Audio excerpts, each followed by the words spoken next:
La sécurité transfusionnelle, le public, ce sont les infirmières.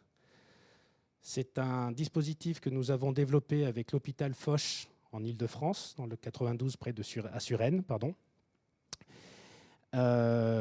Et plutôt que de parler, je vais vous montrer tout de suite le produit. Donc, c'est un casque Oculus Quest sans fil, très important, sans manette, sans contrôleur, car nous avons eu beaucoup de personnes de 30, 40, 50 ans qui nous disaient non, je ne veux pas jouer aux jeux vidéo. Et donc là, juste mettre un casque et d'être dans une salle, ça a permis d'effacer, de gommer des barrières mentales, des barrières technologiques et d'être tout de suite dans une mise en situation. Et la main, avec la main, on peut voir la psychomotricité des mains, le mouvement des doigts, on peut fermer le poignet, on peut prendre, saisir. Et c'est ce que je vous propose après en dessin. Donc, vous arrivez dans le casque, vous avez un choix du scénario, vous prenez le A, le B, le C, je vous dirai après à quoi ça correspond, vous avez un tutoriel, vous lancez, et hop, vous êtes dans la salle du patient. Alors, qui parmi vous sont des ceintures noires infirmiers? Que je sache tout de suite si je dis des bêtises qui pourra attirer. Bon, veuillez m'excuser, je n'ai pas fait les captures d'écran de tout, mais je vous ai illustré certaines parties pour que vous puissiez voir un petit peu et que mes propos soient appuyés par quelques images. Donc là, nous entrons dans la salle du patient.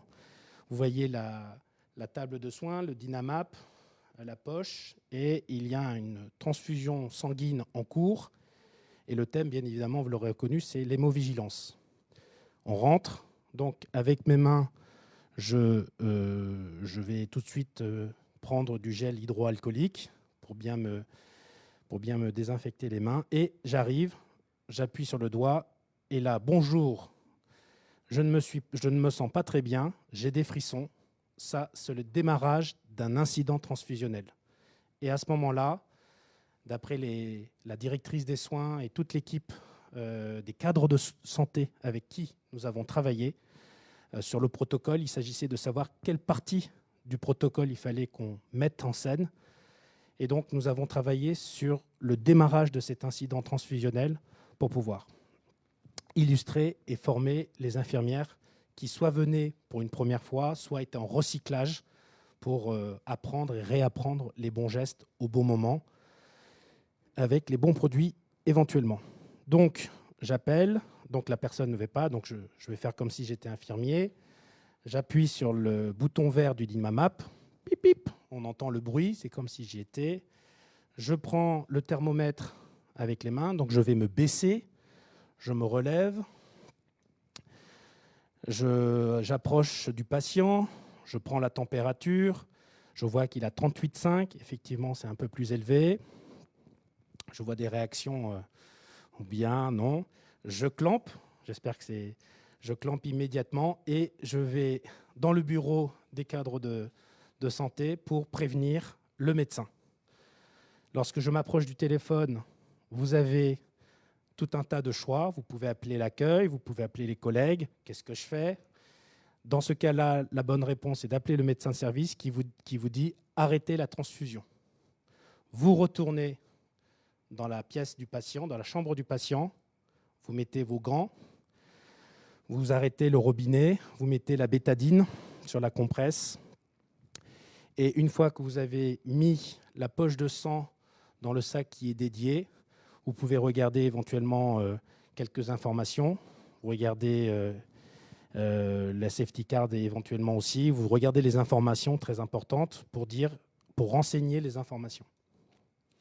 Vous retournez dans votre salle, vous appelez le dépôt de délivrance pour dire que vous allez envoyer une poche de sang de la chambre de tel patient. Et bien évidemment, vous rentrez dans le logiciel.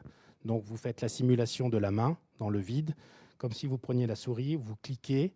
Et là, vous avez tout un tas de logiciels professionnels qui apparaissent. En l'occurrence, ici, c'est Blue Medi. Et une fois que vous avez cliqué, vous voyez apparaître à l'écran l'événement indésirable numéro tant est enregistré. Et c'est la fin de la simulation. Ça a pris à peu près 3-4 minutes, mais ça permet de se former en toute sécurité, sans mettre le patient en danger. Et surtout, ce qu'on oublie, c'est ce que nous disait la directrice des soins et les cadres de santé, c'est d'enlever la charge mentale du stress de se tromper,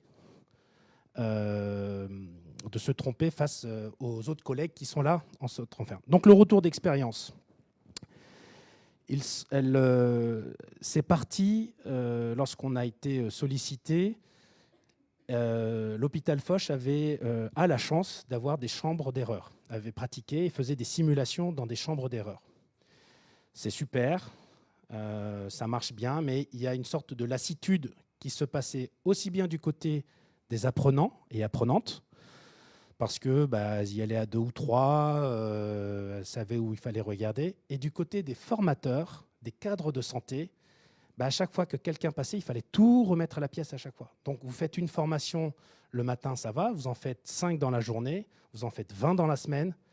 Lorsque vous avez 2500 salariés, employés, à l'hôpital, où vous avez 600 infirmières, c'est un gros volume. Alors que ici, elle souhaitait avoir un dispositif où on chausse le casque, on enlève le casque, tac, la salle est tout de suite remise à niveau. Il y a une lingette où on passe autour de l'écran, vous avez un petit masque de protection que vous pouvez mettre, et avec vos lunettes, on chausse le casque et on démarre. Cet outil, la réalité virtuelle, n'est pas nouveau. C'est quelque chose qu'on commence à connaître. On mélangeait encore la 3D, la 4D. On voit dans les salons des jeux vidéo de la réalité virtuelle. Mais aujourd'hui, c'est en train d'infuser dans les milieux professionnels. Et je ne suis pas le seul acteur, nous sommes nombreux. En revanche, d'avoir ce type de casque, ce type de dispositif, sans les contrôleurs, comme on dit, sans les manettes, on est encore très peu nombreux, parce que c'est beaucoup plus de travail pour que ça se passe bien. Mais le bénéfice utilisateur, le retour sur apprentissage est très très élevé. Et là où il y a des personnes, non, j'ai pas envie de la technologie, hop, on chausse le casque, on n'a pas besoin de mettre des contrôleurs appuyés. Tout de suite, on est dans la pièce. Et le plus parlant, ce sont les professeurs de médecine à qui on a fait tester.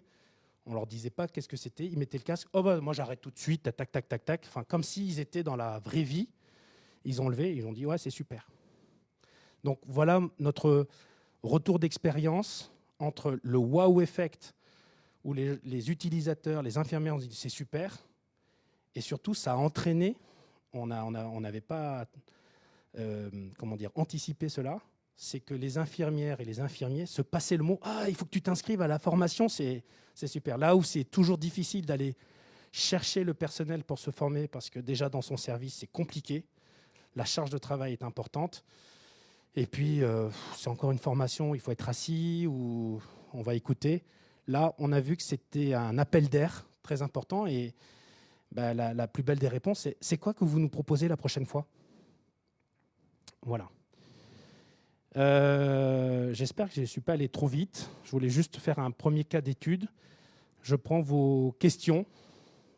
Oui. Alors, je crois qu'il faut qu'il y ait le micro. Exactement. Car moi, si je vous entends, c'est pour les personnes qui sont... Bonsoir. Bonsoir. Du coup, on est dans une démarche d'apprentissage. Oui. Donc, on voit qu'il y a des étapes à valider pour que, là, on parle d'une transfusion, ça se passe bien, que les étapes soient respectées, etc. En cas d'erreur, est-ce que ça ramène l'apprenant à l'étape précédente, ou quelle est la marge d'erreur dans cet exercice-là, en fait? D'accord. Alors, je ne vous ai pas montré En tout cas, dans cette application-là, la directrice des soins n'a pas voulu sanctionner l'erreur. Elle a voulu que ça soit un apprentissage collectif, puisque la personne, c'est diffusé sur un écran. Il n'y a pas de « on revient en arrière ». La personne va jusqu'au bout. Il y a à la fin un petit tableau final, qu'est-ce qui a été fait et mal fait. Mais l'idée, c'était vraiment de s'entraîner, d'aller jusqu'au bout et d'en discuter ensemble. Il valait mieux qu'elle se trompe, d'après la directrice de soins, pour qu'on ne soit pas évalué. Je ne savais pas. Il y a une trouille, une peur de certaines personnes apprenantes, infirmières ou infirmiers, qui, lorsqu'ils vont en formation, sous le regard des pairs et sous le regard de la cadre de santé ou de la directrice, s'ils sont là. Si c'est une mauvaise pointe, elles tremblent déjà, c'est difficile à prendre. Donc l'idée, c'était plutôt de répéter plusieurs fois et de dire, tu vois, là, tu t'es trompé, là, tu t'es trompé. Est-ce que tu veux recommencer ? Oui, pourquoi pas. Ou dans 5 minutes. Il suffit juste de cliquer. Il n'y a pas besoin de remettre la chambre. En tout cas, c'est le choix qu'ils ont fait de ne pas sanctionner avec une note.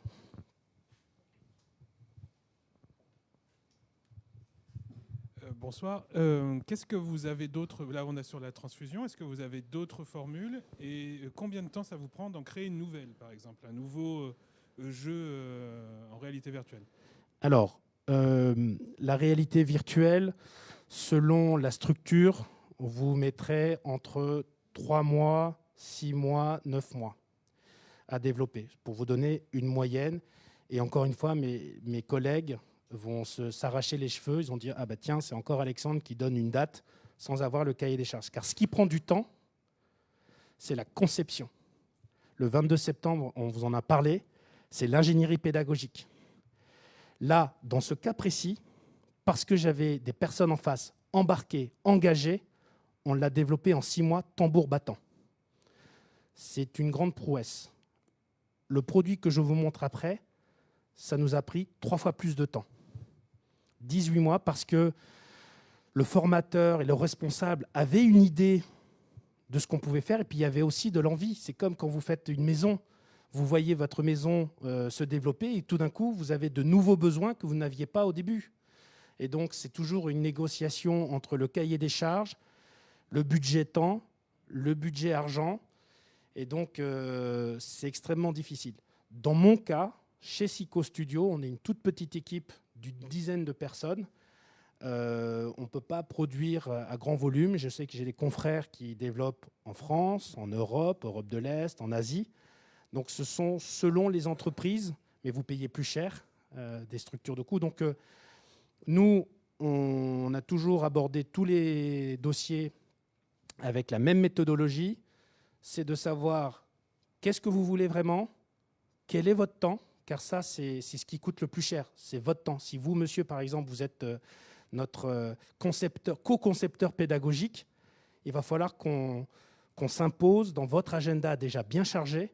Et ça, on a mesuré que si vous n'étiez pas engagé, vous n'aviez pas des collègues avec vous sous votre direction pour nous aider à nous nourrir pédagogiquement, ça pouvait prendre du temps.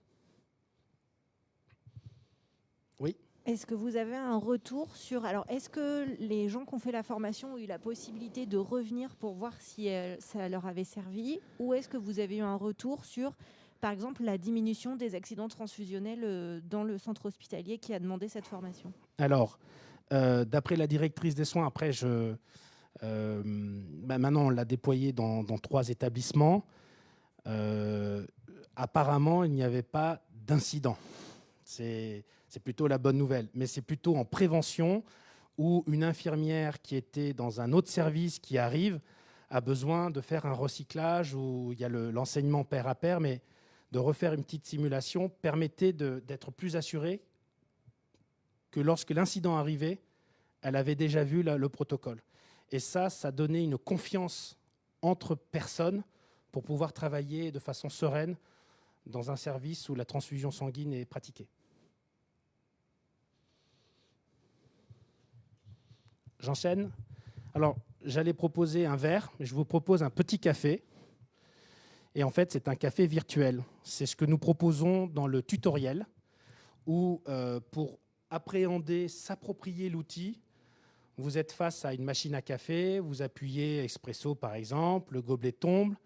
Avec la main vide, vous venez saisir avec le casque le gobelet, comme si c'était vrai. Vous venez le poser sur la table où il y a un fantôme jaune là, qui est posé, posez-le là. Ça permet de voir, avec le bruit, toc, on voit qu'on l'a posé. Et nous pouvons aussi composer un téléphone pour décrocher, appeler un collègue. Et c'est ce qui permet en fait à l'apprenant, en 2 minutes, de voir qu'on peut bouger 1 mètre, 2 mètres autour de soi, de se baisser, de bouger. Là où au début, lorsqu'on n'a jamais fait de réalité virtuelle, on est un petit peu rigide.